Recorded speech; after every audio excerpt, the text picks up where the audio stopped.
성경에는 시편 106편 1절을 좀 다르게 표현하고 있습니다. 제가 한번 읽겠습니다. 여호와를 찬양하십시오. 여호와께 감사하십시오. 그분은 좋은 분입니다. 그분의 사랑은 영원합니다. 이렇게 읽었습니다. 그는 선하시다. 이게 뭐냐면 그분은 굿입니다. 이 뜻이에요. He's so good 그런 뜻입니다. 그리고 인자합니다. 그분의 사랑은 영원합니다. 인자는 사랑입니다. 이렇게 볼 수 있습니다. 그런데 이 개혁성경과 쉬운성경 가운데 좀 차이가 있다면 위에 있는 개혁개정성경이 맨 처음에 뭐라고 시작하죠? 할렐루야. 할렐루야를 풀어서 쓴 게 쉬운성경인데 할렐루야를 풀어서 쓴 쉬운성경의 첫 번째 뭐라고 써 있습니까? 여호와를 찬양하십시오.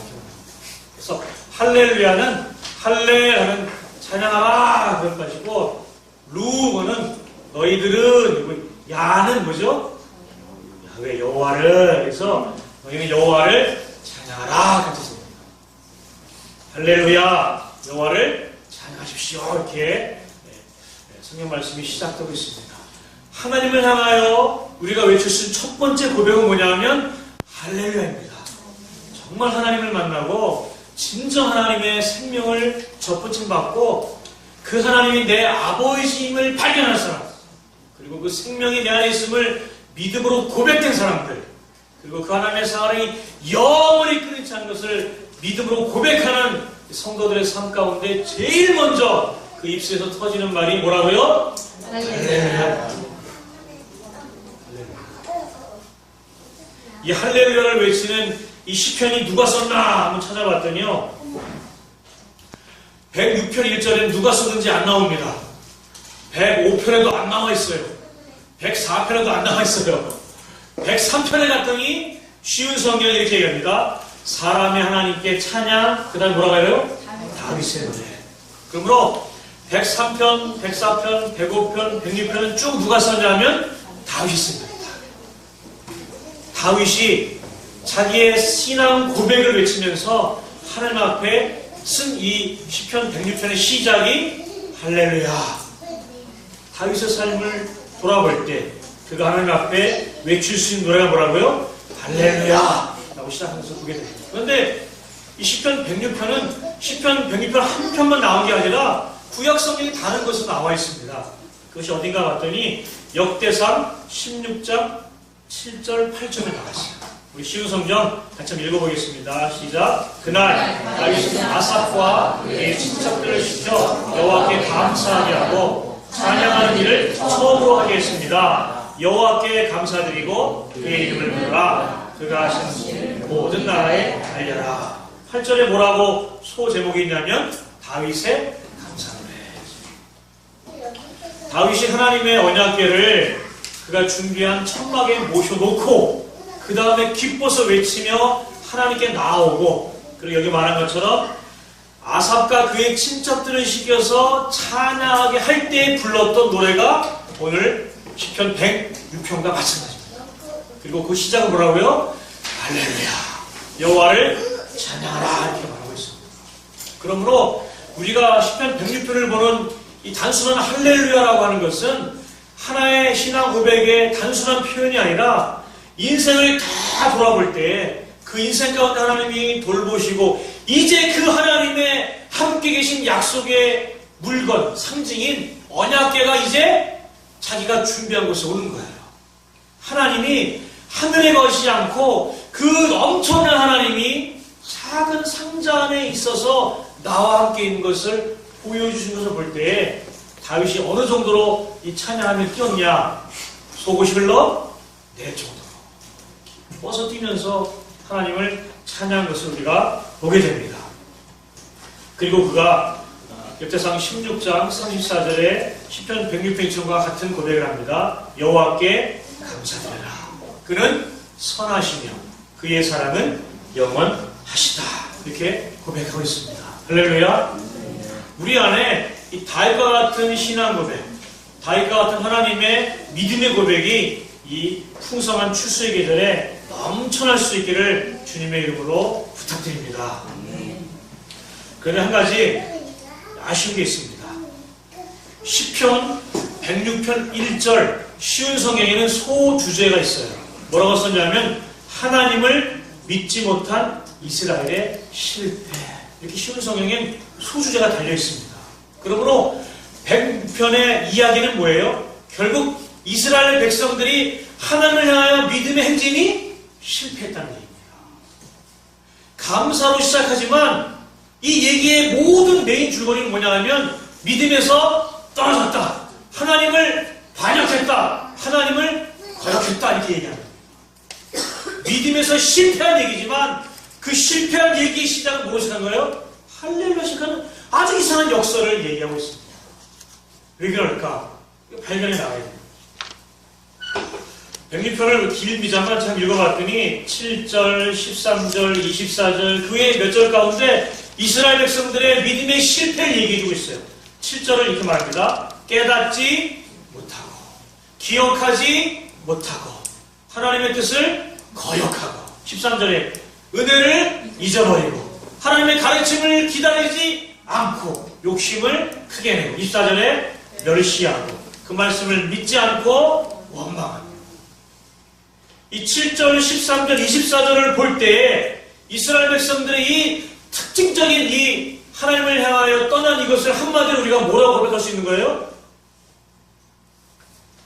죄라고 말할 수 있는 거예요. 죄. 하나님은 없는 게 있는데 뭐가 없냐 하면 거짓이 없고 죄가 없는 거예요. 그래서 하나님은 너무나 거룩하셔서 죄가 있으면 바로 하시는 거예요. 하나님을 떠나고 하나님을 거역하고 하나님의 친백성 삼아주신 그 사랑을 거역하고 떠나갈 때에 그 백성은 이제 어디에 처하냐면 죄 가운데 빠진 겁니다. 그러면 죄 가운데 빠지면 어떻게 되냐 하면 로마서 6장 13절 읽어볼까요? 시작! 죄의 대가는 죽음입니다. 이스라엘 백성이 하나님을 떠나고 그들이 죄에 머물러 있다면 그들에게 떨어지는 결론은 뭐라고요? 죽음입니다. 개역개정은 뭐라 그래요? 죄의 삭은 사망입니다. 우리는 태어날 때부터 죄 가운데 떨어져 있고요. 평생을 죄 가운데 살아가는 이 죽음을 가지고 가는 사람들입니다. 여러분 자기 자신에 대해서 오해하지 마세요. 우리의 마지막은 뭐라고요? 죽음입니다. 하나님을 떠난 사람들의 결론은 사망입니다. 그래서 시편 106편의 소주제가 뭐라고요? 믿음을 떠난 이스라엘의 백성. 하나님을 떠난 이스라엘 백성의 실패를 얘기하고 있습니다. 그것이 우리의 현주소이고 우리가 양심이 살아있다면 우리의 양심을 열고 하나님 앞에 섰을 때 우리가 외칠 수 있는 유일한 고백은 뭐예요? 이사야가 하나님 앞에 기도하다가 하나님의 그의 눈을 열었습니다. 그리고 거룩한 하늘 보좌에 계신 하나님을 만났어요. 그리고 그가 외친 고백이 뭐냐면 화로다 나로 죽게 되었다. 우리가 정말 양심이 살아있으면 그 거룩한 하나님 앞에 설 때에 외칠 수 있는 고백이 뭐냐면 나는 죄인이고 나는 죽어야 됩니다. 이게 얘기입니다. 그게 이스라엘의 실제고 우리들의 실존입니다. 그 죄된 모습으로 우리가 모였고 그 죄된 모습으로 우리가 서 있습니다. 그리고 하나님은 그 죽을 존재들 앞에 나타나신 거예요. 그 하나님은 사랑과 생명과 우리를 보존하시는 창조주 하나님이지만 죄 앞에 있는 인간들을 향하여 하나님 어떤 하나님이냐면 심판하시는 하나님. 그분의 거룩함이 죄 앞에 거짓을 행할 수 없기 때문에 이제 죄를 향하여 그분의 칼을 들어 우리를 죽음으로 보낼 수밖에 없는 그런 분이십니다. 그리고 우리는 마땅히 죽음의 자리에 갈 수밖에 없는 존재입니다. 그런데 다윗은 할렐루야를 외치는 거예요. 그런데 다윗은 하나님 선하시고 그분의 인자는 영원하다고 그 가운데 외치고 있는 거예요. 왜 그럴까? 나를 볼 때는 마땅히 죽어야 되는데 하나님을 볼 때 그 하나님의 사랑과 그분의 영원하신 인자를 찬양하며 외치는 것이 왜일까? 우리는 그것을 발견해야 됩니다. 시편 106편 4절, 8절, 10절, 21절, 43절, 67, 47절에 보면은 한마디로 고백하는 뭐냐면 하나님의 백성을 은혜로 기억하시고 구원으로 돌보셨다. 하나님은 죄책에 있는 우리들이라도 끝까지 기억하시고 그 죄 가운데 빠져서 죽음의 자리에 처해 있을지라도 끝까지 찾아가서 우리를 구원하신 하나님인 것을 발견하게 됩니다. 우리가 고통 중에 있을 때라도 주를 향해 외치면 그분이 하늘에서 들으시고 전능하신 팔로 우리를 붙잡아 이끌어 내시는 분임을 고백할 때에 우리 속에 진정한 할렐루야가 외쳐질 줄로 믿습니다. 하나님은 죄인된 우리를 향하여 심판의 칼을 들었지만 그 칼날을 우리를 향하지 않고 우리를 구원하시고자 그분의 아들 되신 예수를 향하여 내리쳤습니다. 그리고 그분이 죄값을 당하여 죽음에 처해졌습니다.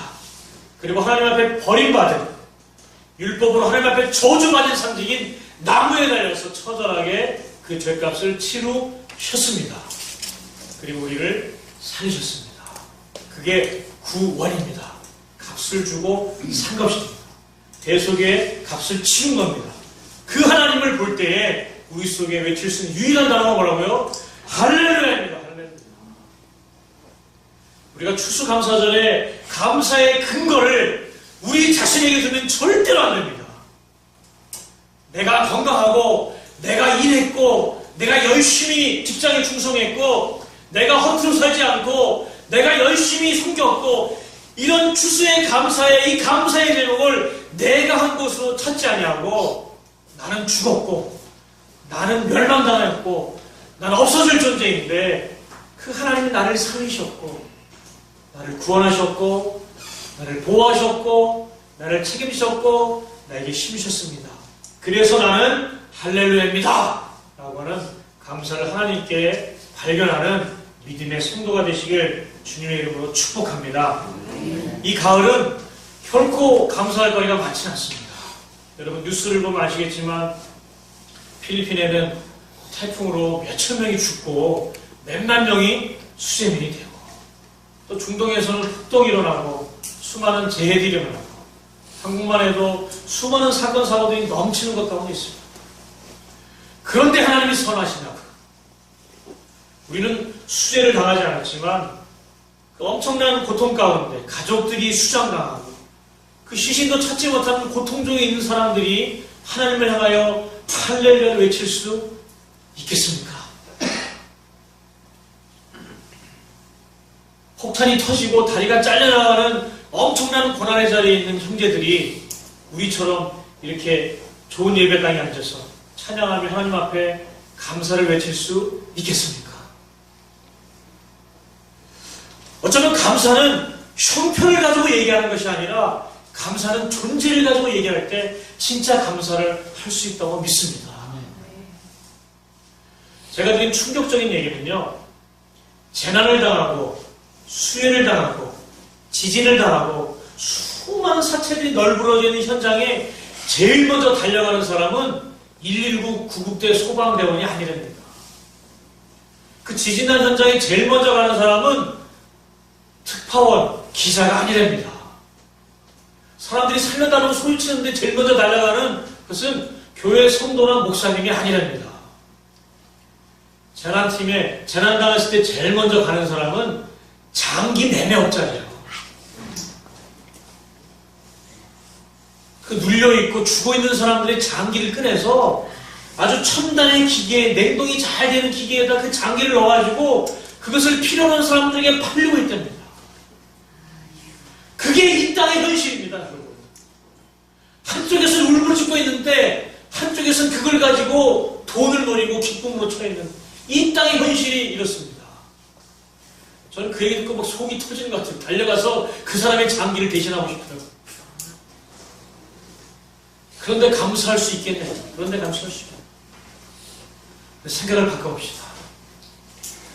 가족을 잃은 사람의 슬픔에 처해 있는 형제자매, 장기를 떼어가는 사람의 존재, 공통점이 있습니다.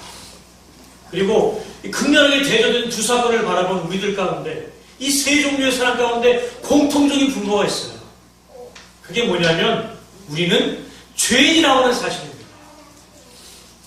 우리의 시작은 슬픔이 아니고 우리의 시작은 범죄가 아니고 우리의 시작은 그 중간이 아니고 우리의 존재의 시작은 죄입니다. 죽음입니다. 멸망입니다. 거기서 시작할 때 하나님을 똑바로 볼 수 있어요. 환경과 처지와 조건을 가지고 조금 낫고 조금 못하고 나는 없고 나는 있는 걸로 볼 때 우리는 하나님을 제대로 볼 수 없습니다. 진짜 하나님을 볼 수 있는 우리의 눈은 뭐냐면 우리는 죽을 수밖에 없는 존재라는 거예요. 나는 이미 죽었고 나는 이제 죽음으로 가고 있고 내 육신의 생명이 끝나면 영원한 죽음으로 떨어진다. 이게 우리의 존재라고 하는 거예요. 그것을 붙잡을 때 우리는 형제들을 위로할 수 있고 범죄자들에게 손을 내밀 수 있는 겁니다. 그렇지 않으면 그 슬픔이 내 슬픔이 아니기 때문에 외면할 수 있고 이 범죄가 내 범죄가 아니기 때문에 손가락질하는 떨어져 있는 존재로 살아가는 그런 사람으로 전락해버릴 수밖에 없습니다. 그러나 너도 죄인이고 나도 죄인이고 너도 죄인이고 나도 죄인이기 때문에 우리는 어떤 방법이 없다. 우리는 살아갈 가망이 없다.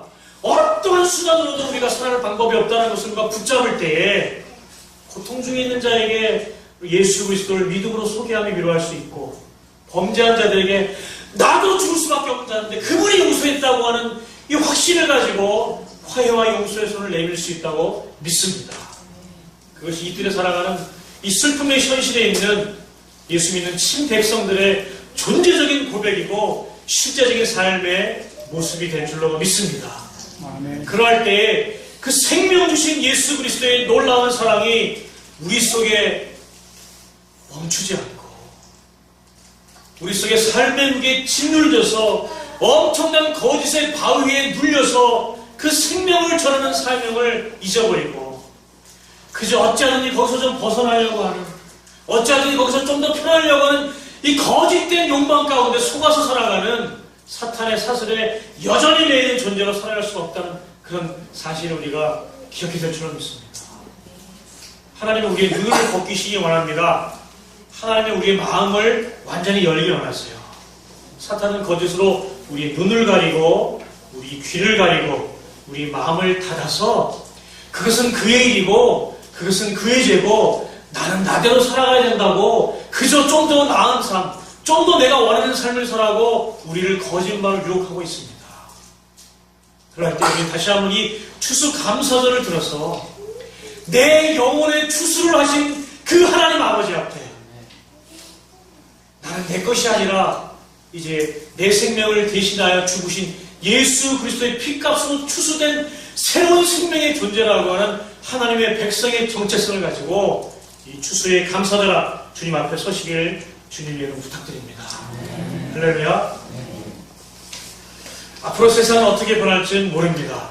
그러나 제가 단언하건대 더욱더 멸망으로 갈 수밖에 없습니다.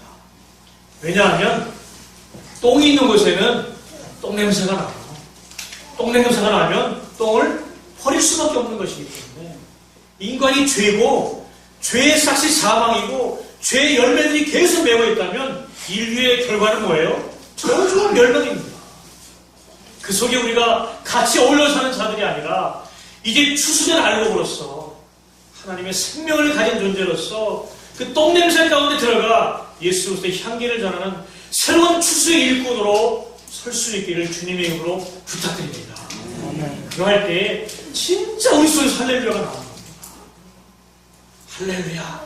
나는 죽었고 예수가 내 안에 삽니다.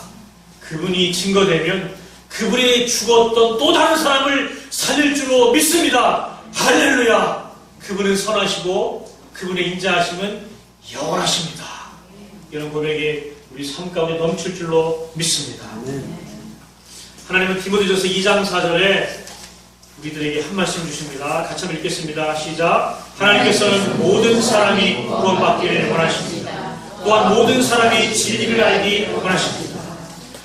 하나님은 모든 사람이 구원받기 원하세요. 모든 사람이라는 개념은 한 사람도 예외 없는 겁니다. 돈이 많건 돈이 없건 남자건 여자건 어른이건 아이건 한국 사람이건 외국 사람이건 모든 사람이 구원받기 원하시고 그 구원의 절대적인 진리 되신 예수를 알길 원하십니다. 할렐루야. 이제 우리가 모든 사람을 향하여 진리 되신 예수를 알린 것과 나가는 길 간절히 소망합니다. 할렐루야. 그게 진정한 추수감사절 우리의 믿음의 고백이 될 줄로 믿습니다. 내가 추수되었다면 이제 또 누군가는 추수되어야 될 사람이 있다는 것. 이제 또 누군가는 옛 생명을 십자가에 못 박고 예수 그리스도의 새 생명으로 살아가는 사람이 되어야 된다고 하는 것. 그것이 우리 안에 다시 한번 강하게 각인될 수 있기를 부탁드립니다. 그것이 우리의 삶의 목적이고 그것이 우리의 삶의 방향성이 될 때에 참 기쁨과 생명이 우리 안에 넘쳐날 줄로 믿습니다. 아멘. 10편 106편은 1절로부터 48절까지 있습니다. 1절의 시작은 할렐루야입니다. 그리고 48절의 끝은 할렐루야입니다. 하나님을 떠나서 범죄한 이스라엘 실패가 가운데지만 그 시작은 할렐루야였고 그 마지막도 할렐루야였습니다. 그리고 그 중간에 하나님의 구원이 계속해서 흐르고 있습니다. 여러분, 우리는 실패와 절망으로 계속되는 삶을 살아가지만 하나님은 그때그때마다 필요한 은혜와 이 길에 힘을 줄 줄로 믿습니다. 그래서 영원한 실패로 떨어지지 않고 하나님의 길로 회복하도록 은혜해 주실 줄로 믿습니다. 그래서 우리는 처음도 할렐루야고 마지막도 할렐루야로 맞춰줄 수 있습니다. 예수 믿은 사람들, 생명을 얻은 사람들, 그리고 자기의 영혼이 하나님 앞에 올라가 있어서 영원토록 나의 영혼은 그 누구도 건들 수 없다는 확신이 서 있는 사람들에게 공통된 특징이 있습니다. 그게 뭐냐면 찬양이 넘칩니다. 입에서 주를 향한 찬양이 계속해서 나옵니다. 찬양을 잘하고 못하고 많이 알고 모르고의 문제가 아니라 나를 구원하신 그 하나님을 향한 내 속에서 할 수 있는 유일한 것 중에 하나가 뭐냐? 찬양이 넘친다는 겁니다. 할렐루야. 할렐루야. 말로 다 할 수 없고 글로 다 쓸 수 없는 그 하나님의 사랑을 향하여 우리 속에 찬양이 넘쳐나게 될 줄로 믿습니다. 찬양은 감사하는 사람의 마땅한 입술의 고백이고 하나님이 기뻐하시는 제사인 줄로 믿습니다. 여러분 입술에서 이 감사가 떨어지고 여러분 입술에 찬양이 떨어지면 여러분은 어떤 상태냐면 병든 상태입니다. 죽음이 여러분을 엄습하고 있고 마른 종이가 물에 닿으면 점점 습기가 올라와서 물이 다 젖은 것처럼 이제 여러분 좀 있으면 이제 생명을 다 잊어버리는 그런 단계입니다. 내 입술에 할렐루야 하셔서 찬양하고 감사하게 역사해 주시옵소서. 내 마음을 바꿔주시옵소서. 감사로 충만하게 주장해 주시옵소서. 그런 고백이 넘쳐나시길 주님의 이름으로 축복합니다. 찬양 한 장 같이 하시면서 하나님 앞에 그렇습니다. 주님, 저는 죽을 수밖에 없는 존재였고 저는 죽은 자였는데 주님이 날 살리셔서 생명 가운데 나를 모든 것 가운데 채우심을 감사합니다. 어쩌면 믿음이 없어서 내 뜻대로 안 될 때 절망하고 내 마음대로 안 될 때 싫어하고 짜증나는 모든 것들 살아있기 때문에 느낄 수 있고 살아있기 때문에 내가 바라볼 수 있는 겁니다. 생명으로 하나님 앞에 우리 한번 찬양하시면서 감사를 외치기를 부탁드립니다.